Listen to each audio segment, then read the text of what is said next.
Welcome to another episode of the Field of 68 before lunch. I guess today is what we're calling it, Goodman. We have an instant reaction live stream. The biggest news of the college basketball offseason has finally mercifully landed after a month long. Mercifully. No, there's no disrespect here. No. It's not disrespect. The reason I say mercifully is because our dogged, tireless, always working his ass off producer, Trevor Valise, has been on call for now 62 consecutive hours waiting for Hunter Dickinson's commitment. Yeah, it's your fault. You've been putting him to work. Finally here. Well, he hasn't actually done anything yet. He's just been sitting there waiting. Here's the best part. You know what? Before we get into anything Hunter Dickinson, quickly behind the scenes, Trevor Valise, our tireless producer, has been waiting for this commitment forever. And he actually slept through the actual commitment. I had to call him to wake him up this morning to get him ready to go. But shout out to Trevor. He had the thumbnail ready. He had the stream ready. And within 15 minutes, he was able to get this thing up and go. And Trevor, we love you, but you know you're going to get roasted for that one. All right, Goodman, I teased it a little bit here. Hunter Dickinson, the best transfer in the transfer portal. For my money, the best transfer we've ever seen in the history of college basketball. Wow, that's finally big. Committed to a program. He is heading to, drumroll please, the Kansas Jayhawks, the place that both of us thought that he should end up going. I think he's going to have a massive season at Kansas. Before we talk about the impact on that team, just kind of walk me here a little bit through like your initial reactions to this commitment and kind of how we look at Kansas now moving forward. Yeah, I wasn't really surprised at all by the final result. You and I weren't, because and I just talked to Hunter for a minute. He said it checked every box. It checked every box for him. That's the one thing. And you and I looked at it, and we kind of said the same thing. Now, again, 17-year-old Hunter Dickinson may not have looked at it that way. But I think by him being in college for a while, he looked at it a little bit differently and not so much. And I don't know what the NIL was. I didn't ask him. I don't really care. But I think he looked at it of where can I – number one, have the best chance of making the league, right? Where can I have the best chance of playing with a great point guard? Where can I have the best chance of playing with a coach that utilizes his bigs? And to me and to him, it was fairly easy, although he said it wasn't. He said, like, this was really hard with all the schools because, again, you're talking about some big boys that are really good at this, right? Like Ed Cooley had the hardest situation at Georgetown because they've stunk, but we know how good of a recruiter Ed Cooley is. We know how likable Ed Cooley is. We also know how close Georgetown and Maryland are to home for Hunter Dickinson. And yeah, that's what I was going to say. Think about the options that he had, right? Yes. He's a kid from the DC area. He could have gone to Maryland to play for a program that I think he has admitted he really wanted to recruit him coming out of DeMatha. He could have gone to play for Georgetown, which is the one of the biggest brands in the Big East and a program that is synonymous with Washington, D.C. basketball. He could have gone to play for Kentucky, a program that just had the National Player of the Year that played the 5 for John Calipari. And he could have gone to Villanova, a place where they've won 2 national titles and been to 3 Final Fours in the last 7 college basketball seasons. So it's not like he had bad options. These are fantastic options. He's the best transfer we've ever seen, right? So this is not an easy decision, but I do think that you're right. The one that checks all the boxes is Kansas. Yeah, no, it's again, and like the biggest box I think was him watching tape of DeJuan Harris and just saying, holy shit, like this dude isn't just a good passer. He's an elite passer, and he's all about team.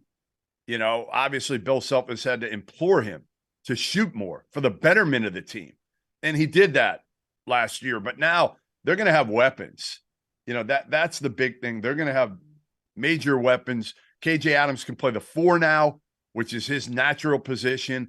Let's face it. Nick Timberlake gives them a shooter on the wing. Maybe not Grady Dick, but honestly, like percentage-wise, not that different, and he's old. You know, he's a 5th-year kid who I saw I've seen him play a couple times in person, and again, he's not going to have to do a ton.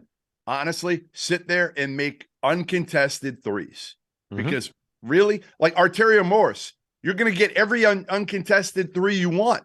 Like nobody's going to guard you out there in the 3-point line. Because you're going to have Hunter, who's going to be able to space the court because he can jump out and he can pass it. Like you're getting a very well-rounded Hunter Dickinson now. That's the thing with Bill Self. You're getting not a freshman, not an unfinished product. You're getting a pretty finished product as a college player. Yeah, the thing that I think is the key for Kansas next year is going to be the perimeter shooting, right? The way that it kind of lines up, I think this is what their starting lineup will probably be. Then this is assuming that Kevin McCullough and Jalen Wilson stay in the NBA draft. DeJuan Harris at the point, Nicholas Timberlake and Arterio Morris on the wings. You got KJ Adams at the 4, and you got Hunter Dickinson at the 5. Hunter is a really good shooter for a 5, man, and it makes it a perfect combination with him and KJ Adams, right?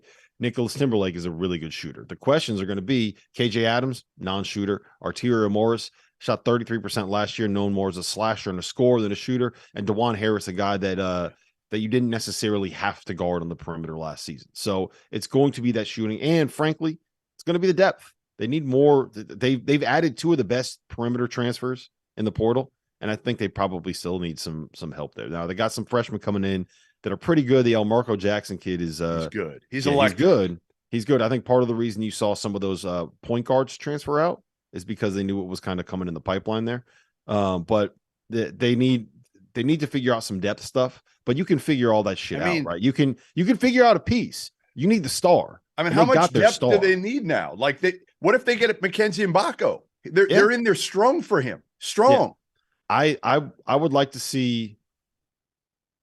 Let me put it like this. You need one of those. I don't think they need to add more. I think you need one of those freshman guards to like be able to give you 20 minutes a game. And I don't know, like we'll probably find out more as the season goes along. Doesn't and I'm sure Arterio just need to give you 20? I mean, but that's just 3 guards. Like are you gonna play Mbako at the 3? He wants to, but he's not a 3. Yeah, he's not a 3. So he would like to, but again, so you have the pieces there. You need one of those freshmen to step up and be ready to give you 20 minutes a game off the bench. I mean, they might get one more transfer too. Yeah, they could get one more. They could. There's and here's the best part about it, Goodman, is right now what's left in the portal. We've talked about this a lot, right? What's left in the portal right now are going to be guys that are going to fill a role and do a job for you. You got your star, right? You got your stud point guard, you got your star, you got your wing scorer, you got your 4-man, you got your shooter, right? Now you just need guys that can come in and do a job. And it's easy in the portal to go out and find a guy you can bring off the bench and average 15 minutes, right? Yeah, I mean, listen, again, you build around him. And obviously the big question still becomes in the NCAA tournament, do those bigs win, right? Can you win? You know Bill Self's going to win 1 million games in the regular season. And he's going to win the Big 12, probably regular season title next year, get back to that and win it again. The question is, can he build a team around Hunter Dickinson that is capable of winning 6 straight? Now, David McCormick, he did it with McCormick 2 years ago. So it's not like it can't be done. It's just now you're building a team around a big who's not a rim protector, who's not an athlete. Now, what Hunter is again, an improved floor spacer. He can step out. It's more in the defensive end that I worry about Hunter, to be honest. I think he's better than he gets credit for defensively because he's not going to be a guy that averages like 9 blocks a game. He's not Walker Kessler. He's not Donovan Clingan, but he's gotten better when it comes to the playing drop coverage. He understands it. I mean, look, he's 7'1" and 200. Like he's an enormous human being, and he's really good at being large and in the way. And that's kind of what you have to do as a 5-man. Now, is that going to guarantee you a national title? Like, I don't know, probably not. But I think what we're seeing in college basketball right now is like a lot of these teams that are making deep runs have a 5-man that kind of play that role. David McCormick, Adama Sanogo, Donovan Clingan. Like there's big guys that are in. Norchad Omier was a big guy, right? So I don't think that it excludes them. And I think in modern college, everyone's you got to have a great 5. Those are the best players in the sport right now. Yeah, I mean, again, the biggest thing for me is just, do they have enough shooting around them? And right now, still you've got Timberlake, and that's kind of it right now. That's my one worry. My one worry is you need one more dude, to me, in the portal who's honestly a guy who can just stand there and drill threes. I don't need anything more than you get a guy from the SoCon, a high-level guy from like the SoCon who can just stand there and make threes, because whoever he is, it's going to be hard to guard him. And if they press up on a guy like that, it's just going to give more space for but like DeJuan Harris is going to have a field day working with Hunter, a field day. And Hunter, the underrated aspect of Hunter is how hard he fucking runs the court. Like, that dude gets up and down the court. He plays hard as shit. That, again, is he physically limited in some areas? Sure. But like that dude, and since I first saw him, he plays hard as shit. I mean, I remember seeing him, I think it was against Wiseman. It might have been the first time I ever saw him in AAU ball. And he kicked his ass. I mean, he kicked his ass because he plays with that. And you said it, I think you tweeted it. He enjoys being the villain. And yeah, that's what I was going to say. Before I want to get into that conversation. Before we do, I just want to say that there's no coach in college basketball that is better when they have a big man that knows how to seal, how to use his ass, how to get people out of position, how to duck in, and how to basically just turn and score. Yeah. No one's better in college basketball at developing players like that than Bill Self. And there's no big man outside of probably Zach Edey in college basketball that is better than kind of getting position, turning, and scoring over his right shoulder than Hunter Dickinson is. I think it's a match made in heaven. I said this on a stream earlier. I think he's going to average like 22 and 12 for Kansas this year. I think that they are, at this point, assuming they get Mbopko, right? I think that you have to put them in that same category as Duke, Michigan State. I got him number one. I just moved him to number one, Rob. Kansas to number one? Yeah. You know what? Like, Duke's really good, but now you just look at Kansas and you're like, all right, they got the best big in the country. They have the best point guard that you trust in the country, as long as he's got enough around him. You have a shooter in Timberlake. KJ Adams is really good as a piece, right? Like, he doesn't need to score that much now. And he can step out, like he could pass. And Arterio Morris, like El Marco. Yeah, I got him at one right now. And the differentiator. I'm not ready to go that far. Well, here's why. It's close, Rob. And no disrespect to John Shire, but he's not Bill Self. No, I agree. I just think that there's more to do. I don't think that you're wrong for having Kansas.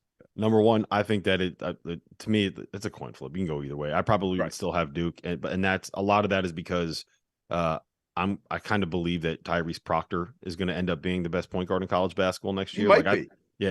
He might be. Kyle Filipowski might end up being like, well, he's probably not preseason national player of the year if Hunter Dickinson is playing for Bill Self, but he's right there in that conversation. So, who plays the Champions Classic next year? Do we get Duke, Kansas? Is that happening? It is. No, I think it's Duke, Kentucky. Oh man, I think it's Duke, Kentucky. Who do we have to petition? Do I have to call Charlie Baker? Do I have to get him on the phone? Who do I have to call at ESPN to get that changed? We need Duke, Kansas. Trust me, Charlie Baker ain't answering your phone call. Yeah, I don't think that. There's a lot of people that aren't answering my calls. Charlie Baker. Who? Who? All right. Before we do want to talk about Jaden Bradley a little bit, and I do want to talk about Max Abmas and Ron Holland and some of the stuff happening at Texas, because we haven't gotten to that on one of these shows yet. Before we do, though, like, I think the biggest, now that he's committed, this is the talking point is Hunter at Kansas. But for the last 2 days, the talking point has been like, well, where is this commitment? Is this coming? How much attention does Hunter really need? Does he enjoy playing the villain? Does he realize he's making all these different fan bases dislike him? This, that, and the third. I, for one, think that he kind of thrives in that villain role. I think he likes it. I think he enjoys it. I think he plays into it. I think he's one of those guys that when he goes into a road game and fans are kind of cussing him out and booing him, but that gets him going, that helps him play a little bit better. I think we need a villain in college basketball. And I think that Hunter Dickinson is perfectly okay being the villain in college basketball. My question is, he loves it. Yeah, he does. My question is, at what point does it become too much? And how much does Bill Self really want to deal with some of the stuff going on outside the basketball court with Hunter? Because there's going to be stuff going on there. Yeah, I mean, I think as long as it doesn't affect the team and his performance and his relationship with his players, Bill won't give a shit. As long as Hunter's doing what he does on the court. And, listen, a a lot of the coaches he was looking at, if you think about it, right, they're kind of big kids in a lot of ways, right? Bill Self, Calipari, Cooley, Willard. I don't know Kyle Neptune like that, but I assume he's got some shit to him here. So I think they all understand like what it was like to be a college kid, and obviously the world has changed here. The kid's doing a podcast, in which he said some things that, again, I would have personally tried to protect him from. They didn't. He's okay with it. And I think, again, as long as he's playing at the highest level, those coaches aren't going to give a shit. As long as he doesn't say something that is, over the top. But if he talks negatively about, Baylor fans or, Texas fans or whoever, like, it is what it is. It is what it is, as long as he backs it up, which he generally does. Mm-hmm. Unless he's playing Arizona State in the Barclays Center. That was a rough one. that was a rough one. Yes. Yeah, there's issues beyond just what Hunter says on that pod that you're referring to, but we don't need to rehash all of that. I do think the one thing I have found funny is how all of these fans are replying like, "Oh, Kansas just dropped the biggest bag." Every one of the programs that was recruiting him could have dropped a massive bag right. that had They're all 7 about digits even. and probably had approaching a crooked number in front of it, right? 2 commas. Well, now when you get beat, I've said this, Rob. Now when you get beat, it's they offered more money. They offered more. We couldn't compete with their NIL. In the old days, it was they offered a bigger bag. Now it's just again, it's some of it may be true. Here's the thing that drives me insane. Like let's pretend that there's a fan that works for Chase Bank, right? And he's making $200,000 a year working for Chase Bank. And then Citizens Bank comes in and says, "You know what? If you come here, we're going to pay you $300,000 a year." Are you taking that job? I am. I'm taking that job. I'm going where I can get the biggest paycheck. Like I get that it's different with college basketballs and allegiances and the student athletes and this, and you're supposed to, like, fans want them to play for you and they want you to reciprocate the appreciation you have for them. But at the end of the day, like, this is Hunter Dickinson's job. This is how he gets his paycheck. If you're going to hate on him for going to a place where he makes the most money, then you're. But I don't think he did that. That's all I was going to say. 1, you're being hypocritical, and 2, you have no idea how much, 1, Hunter is making, and 2, how much he would have made at these other programs. There's just no way to know. Like, just this idea that you have any idea what is actually, like, the amount of money that's actually changing hands is just, come on, what are we doing here? That's just I'll not say how this this. works. Talking to Hunter again, I think he understood. Obviously, NIL is important because you're talking about a lot of money here that he may never make again, right? He knows that he may never make this much money again in his whole career, so it's important. But I think he also understood the value of, hey, listen, $100,000 at the end of the day, the difference, or a couple $100,000. When I'm talking about if I can play in the league, and he knows he's not going to be a starter or a maiden, but if he can he make a team and be a reserve on an NBA team for 10 years? If that's the case, I mean, you're talking about, if that minimum, second contract salary is at like $4-5 million a year. I mean, you're talking about he can make 30, 40, $50 million if he can make the right decision. And again, I just think playing with DeJuan Harris is the right decision here. That's what I would say is what's going to help his stock more than anything, right? It's running the court, it's finishing, it's not playing in the Big Ten anymore, getting the hell out of the Big Ten. We haven't talked about that. That's a good thing too. And then it's winning. Winning helps. And if he goes to a Final Four and wins a national title at Kansas and does what he's got to do and produces every single day, which he will for the most part, then who knows? And again, my advice to him would be cut some of the nonsense. You want, if it motivates you to talk some shit before a game, whatever, I get it, but cut some of it out. And to me, I still think the NBA guys are looking at you and they don't want any reason not to take, like, you're a fringe guy anyway right now. So don't give them any more reasons not to take you. Instead, give them every reason to draft you or to sign you to a 2-way and give you an opportunity. All right, listen, we will talk more about Hunter Dickinson. We'll talk about Ron Holland. We'll talk about Max Asmus. We'll talk about Jaden Bradley. We're going to talk about all of that and why it's so important coming up next. For today's episode is Athletic Greens. I started taking AG1 during the college basketball season, and I loved the impact that it had on my energy levels. I'm a big coffee in the morning guy, but by the time that the afternoon would hit, I needed another boost. AG1 helped me tremendously, especially on those days when I didn't want to get up off the couch and go hit the gym. Their tagline is AG1 is comprehensive health and the power of habit in one. And man, that could not be more true. It's nearly impossible to eat and drink in a healthy manner in the month of February and the month of March when you are in my business. And AG1 was exactly the supplement that I needed to improve my gut health and cover my nutritional basis for the day. I've continued that into April. I've continued that into May, and I'm going to continue that the rest of the summer. All I have to do is mix a scoop of AG1 with some water or maybe add it into a smoothie, and I'm ready to go. Do it after lunch, and you'll be ready to go for the rest of the day. If a comprehensive solution is what you need from your supplement routine, then Athletic Greens is giving you a free 1-year supply of vitamin D and 5 free travel packs with your first purchase. Go to athleticgreens.com/field68. That's field68, FIELD, the number 6, the number 8, and you can get yours now. So check it out and help support this show. Thanks. Welcome back, Field of 68, Rob Dauster, Jeff Goodman. We have a very special guest with us right now who literally has, and I quote, 3 minutes, then I got to run. Robbie Hummel here. Robbie, floor is yours. Give us your takes. Hunter Dickinson going to Kansas.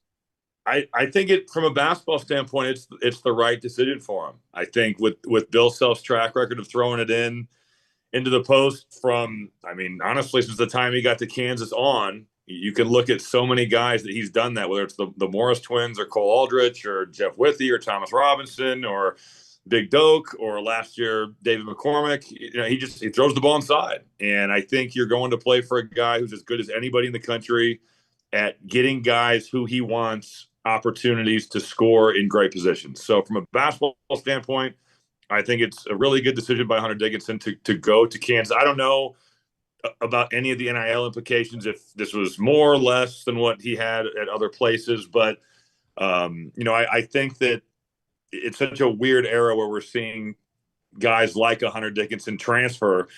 But I will commend Hunter on making what I think is probably the best basketball decision for him. So do you think with him going to play at Kansas, does that give him a shot of making the NBA? And I'm not saying he's going to be a player in the NBA, but what you were, what you were in the NBA, where you stuck around, you made the league.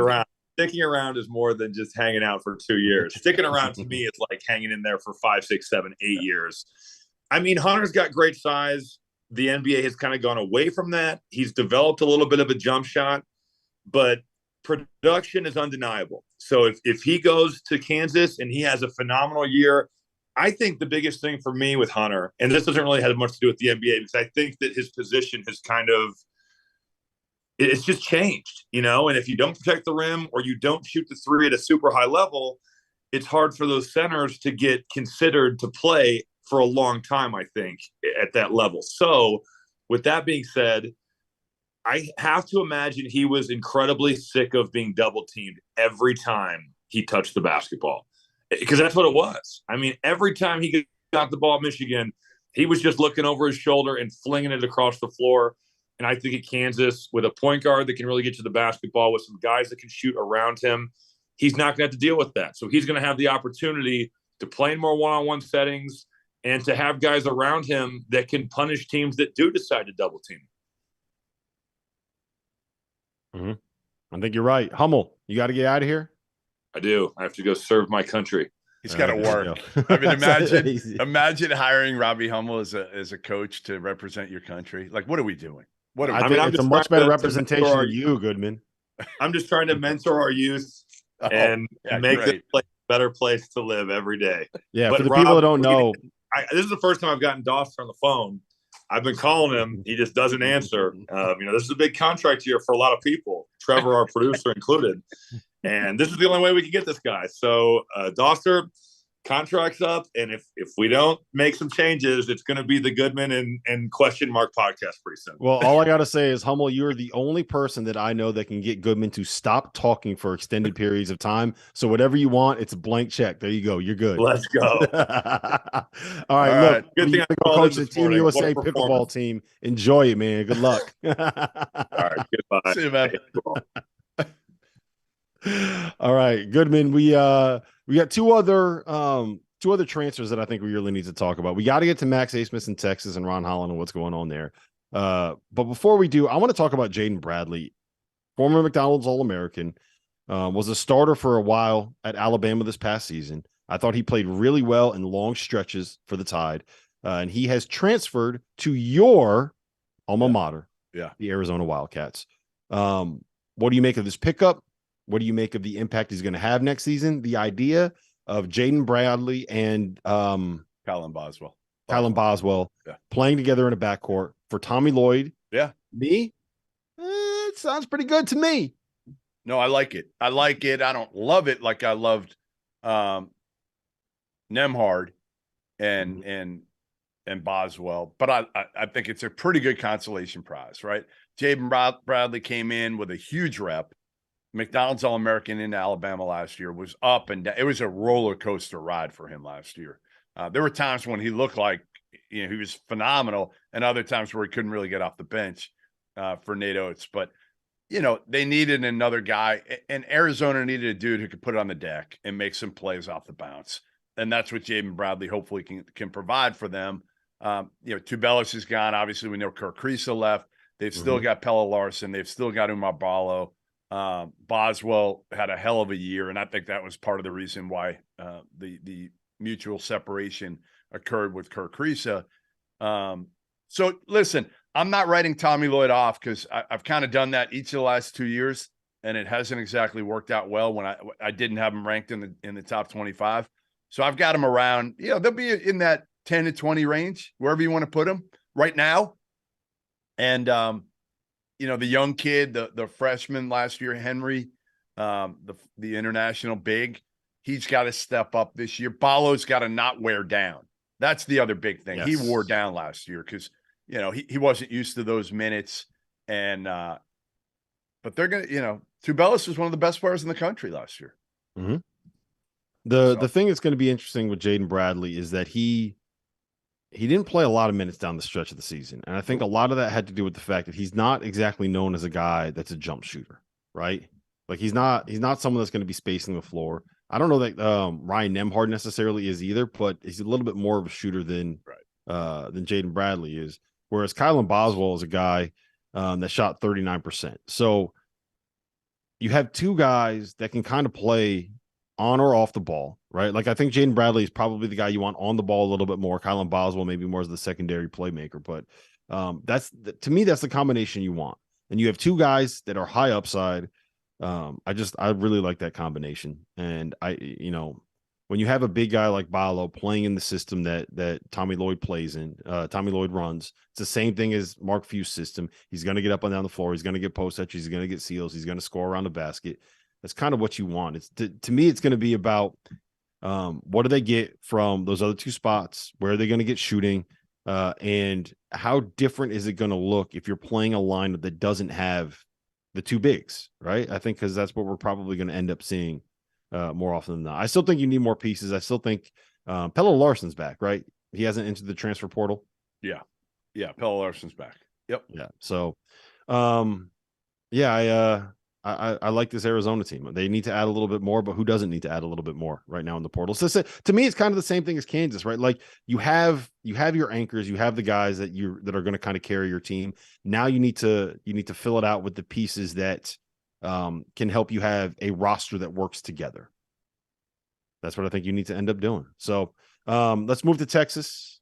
Rodney Terry picked up maybe the number 2 transfer in the portal, one of the biggest. He might have been one in terms of impact only because it's a guards game. So, it's not going to be number 1 during the regular season. Okay. But in the NCAA tournament, who knows? Max Abmas could go off playing with Tyrese Hunter at Texas, with Dylan Disu and Caden Shedrick. They're a piece away. They're still a piece away at Texas, but I'll make the argument that, again, Max Abmas could be the most important portal addition come March. Could be. We don't know. The dude can score. He can shoot. Yeah, He's I don't know. taken a team to the Sweet 16 before. He took Oral Roberts to the Sweet 16, Rob. No. Look, he's a stud, dude. I'm not arguing that at all. I'm just kind of. I don't see how anyone other than Hunter, like a 2-year All-American that we've already seen carry his player, like his team on tournament runs that they probably shouldn't have gone on. Like it's Hunter Dickinson to me, but Max Abmas is a guy that I think you're exactly right. When you put him with Tyrese Hunter, my only concern is on the defensive end. And you know what the other part of it is? And I haven't seen people really talk about this. Like, he's not the biggest dude, and he's going into the most physical and probably the best defensive league in college basketball. Yeah. Are you worried about that?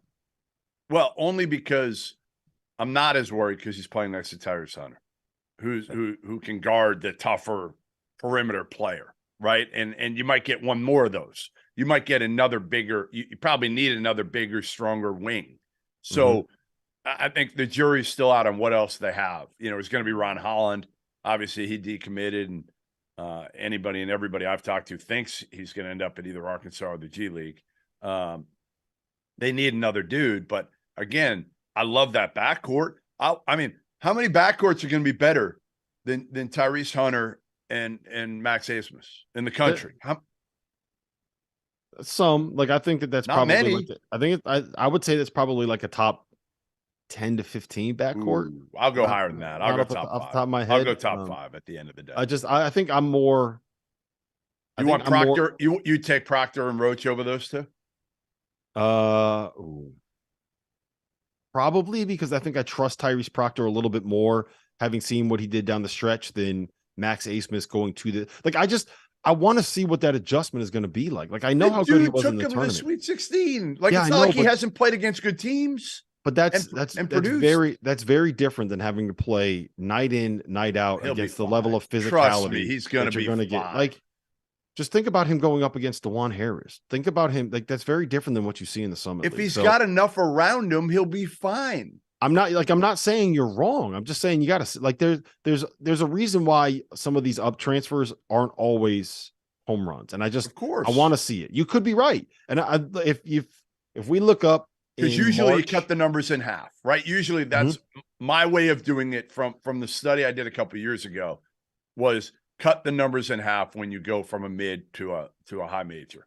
I don't think we're going to be talking about Max Abmas going from 22 or 23, whatever he averaged, to 11 and a half. I think he's going to average 15, 17 points a game.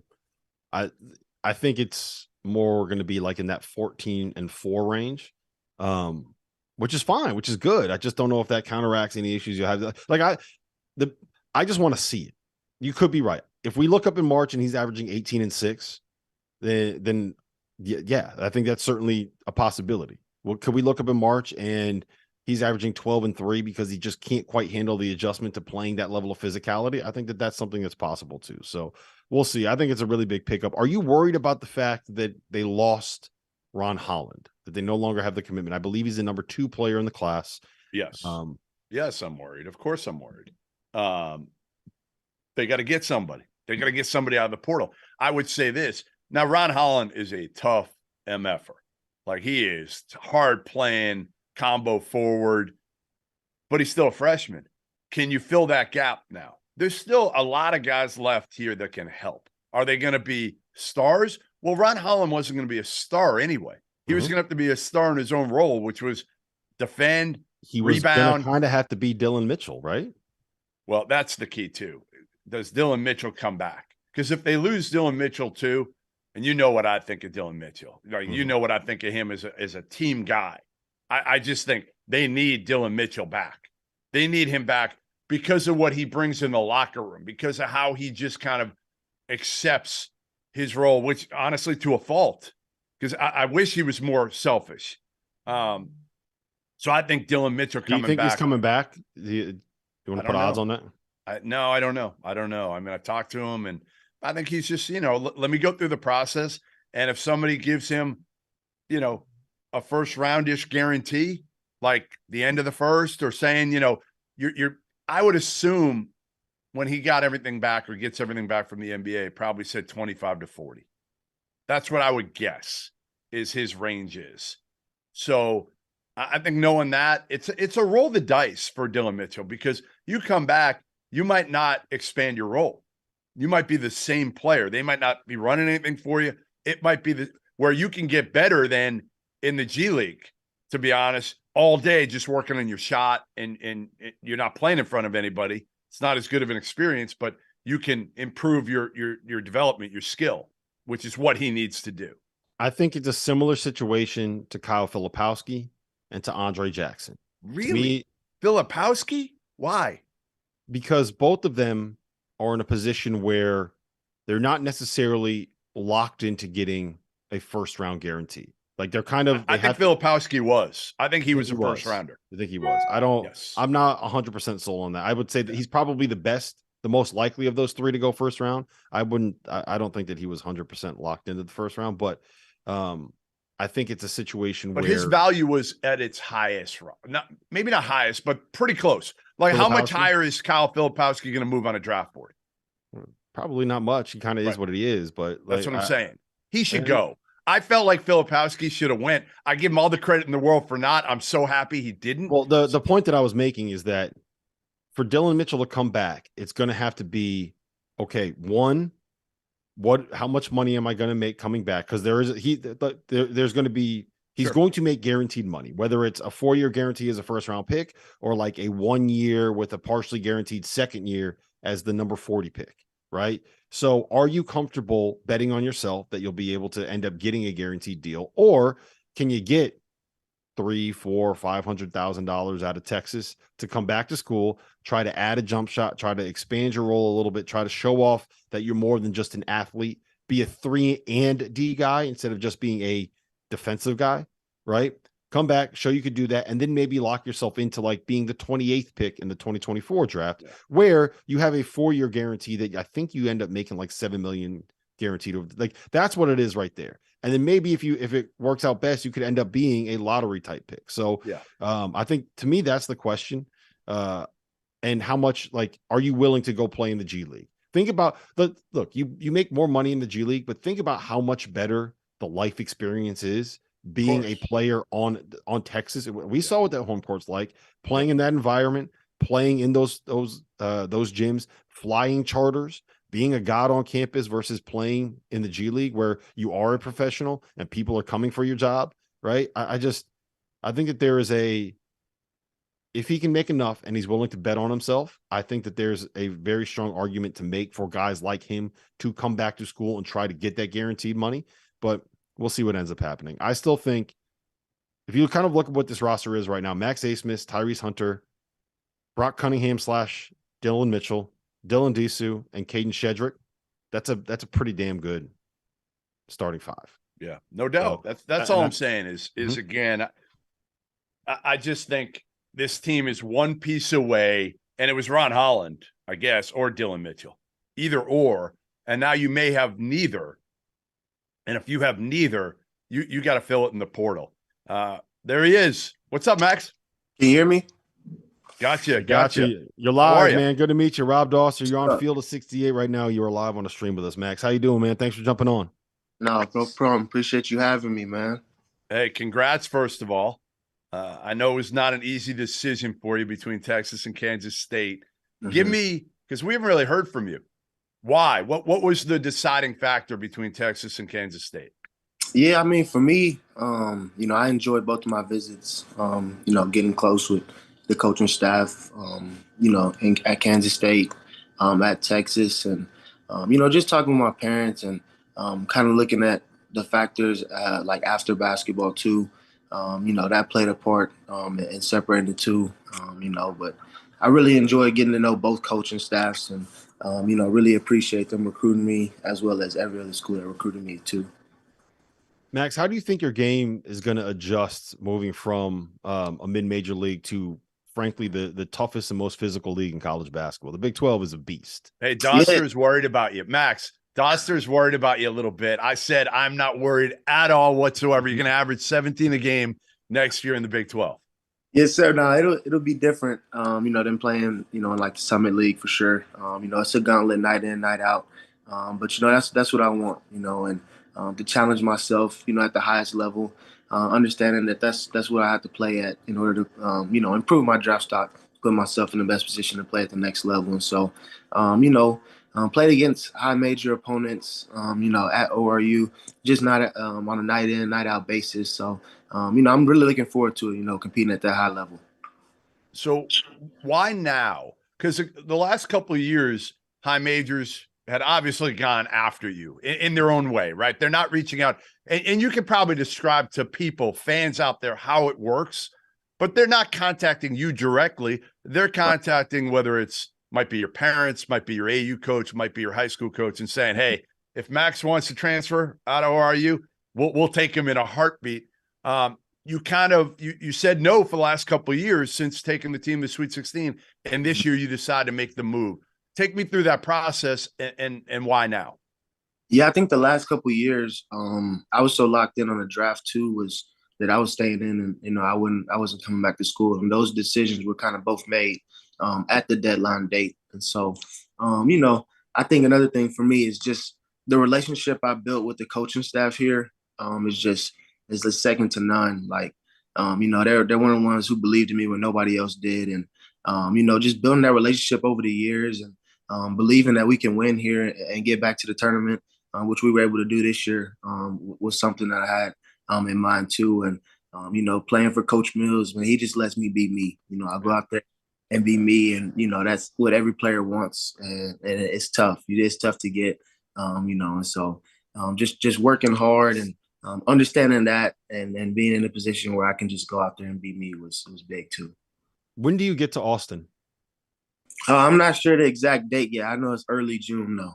Early June. How do you envision yourself kind of fitting with Tyrese Hunter in that backcourt? Yeah, I think we'll both be able to play on the ball and off the ball. Playing at the next level, you're going to play with other good guards too. And so I've been in offenses where I've played both on and off the ball. The last few years, I've been really ball dominant, always having the ball in my hand. But to, be able to switch it up, play on and off the ball will be definitely big for my game. Getting Dylan Disu back and Caden Shedrick out of the portal, how much of it did that have an impact on your decision as well? You see them getting some of these guys that are those are your bigs. That's your lob target. That's your pick and pop guy. You're going to get a lot of assists playing with those two. Yeah, definitely. That's big. Just talking with Coach Terry through the whole process, just understanding that, we'll be able to get guys to come in and help us win. And so, just seeing them work and, put together a team, trying to compete for a national championship, and then me being able to come in and do what I'm able to do to help them get there was definitely something I like too. What do you think of the big news that happened about an hour ago? Hunter Dickinson going to Kansas. Hey, that's crazy, man. But hey, it's the Big 12, man. Big 12 gets a lot of players, a lot of good players. And so, we understand that it's going to be, a dogfight, every night. You got to bring your A game every night. All right, listen, Max Abmas joining us impromptu here. We appreciate it, my man. Congrats again, and can't wait to see you in Austin this year. Definitely, man. Appreciate you guys having me. You got it. Thanks, right. Max. Take care. All right, Max Abmas. There you go. I love when you drop the surprise people coming in. Like I literally get a text 3 seconds before another person pops up being like, "Hey guys, Max Abmas is here." What? Oh, okay. All right. It keeps you on your toes. Yeah, it does, man. Right? You never know. I actually should do that happening. Every show we do now, that should be what I do. Is just come up with somebody and just surprise you and not tell you till like 30 seconds before. I'll tell like Trevor or Dagan. Who did you get last year? No, the first year we did this, the very first one we did, the very first year we did Field of 68, I remember it was like before the second day of the NCAA tournament, like 9 a.m. I'm on like 3.5 hours of sleep. I barely got my kid to make the bus. And I pop up on the Zoom and it's and you're like, I got a surprise for you today. And I'm like, oh God, I'm not ready for this. And it was Stanford Steve. You remember that? You're gonna love this one. It's like Stanford Steve. All right, Steve, what's going on, man? I haven't had coffee yet. I could barely keep my eyes open. How you doing? Oh man. All right. Well, listen, this was fun. Yeah, this has been fun. Hunter Dickinson finally committed. He's going to Kansas. We'll get him on. Pickup. At some point, we will get Hunter fit. on here. I just, to reiterate, perfect fit. Yes. The absolutely perfect fit. Kansas now, like, they're going to be in the mix for national title contention. They're going to be a preseason number one team, according to some publications. Goodman has them preseason number one now.